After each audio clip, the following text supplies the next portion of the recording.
Don't believe her. She has a PhD in public health from the University of South Carolina and is employed as an associate professor of health education at Curry College in Milton, Massachusetts. Please join me in welcoming Catherine Morrison.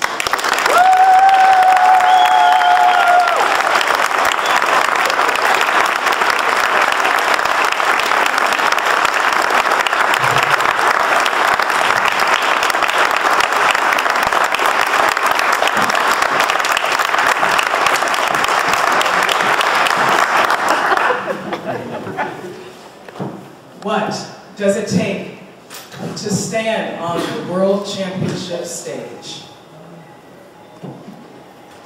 I'm actually going to give you all a moment to answer that. What do you think? I'm a college professor, and there's got to be a little bit of interaction. This is the call and response portion of our show this evening. So what do you think? What does it take to stand on the World Championship stage? Lots of speakers. What did it say?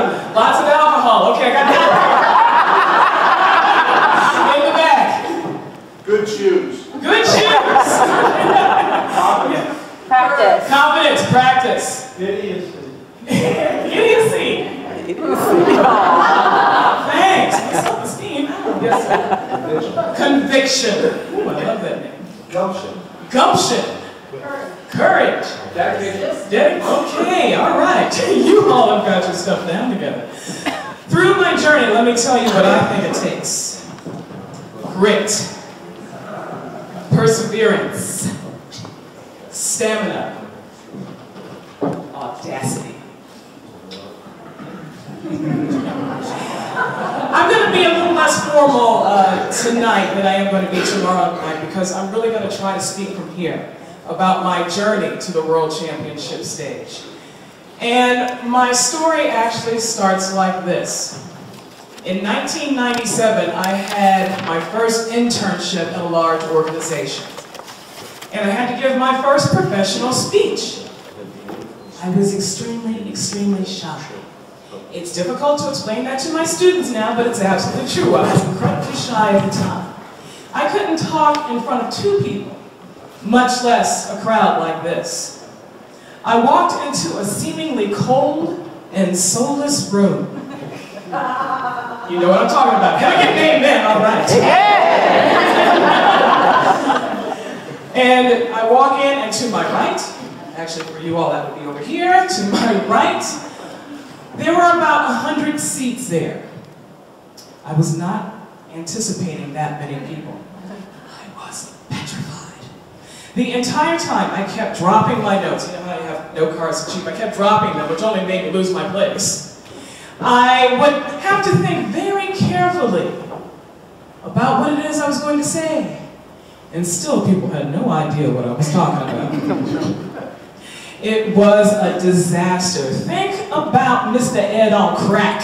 I'm pretty sure that's what I sounded like. And I could just imagine in my mind's eye as I was standing up there, the people in the audience going, oh my God, what a waste of a perfectly good internship. They could have gotten somebody else for this, goodness. Once I finished, and later on in the cafeteria, sitting there, licking my wounds, this wonderful woman who had been sitting in the audience came up to me and said to me, you know, you have great potential as a speaker. You have this wonderful speaking voice. But you do need help. And then she said the words that would change my life. Have you ever heard of Toastmasters? I was in a meeting the very next week. And I have to tell you that Toastmasters was not only a place for me to hone my skills as a public speaker, it was my salvation. I grew so much just by joining this wonderful organization. But to start off with, I have to tell you, I did not trust the Toastmasters people at all, no, Because of my experience, I was used to people trying to berate me, bring me down, tell me that I was wrong anytime I stood up in front of a group of people. So every time I went to a meeting and I gave a speech, I was just feeling myself Every time during the evaluation, just waiting for somebody to do something to chastise me, to humiliate me, to make me look like a fool. But quite the opposite happened. It was miraculous. Not one person tried to drag me down. Not a single soul said a harsh word. As a matter of fact, quite the opposite.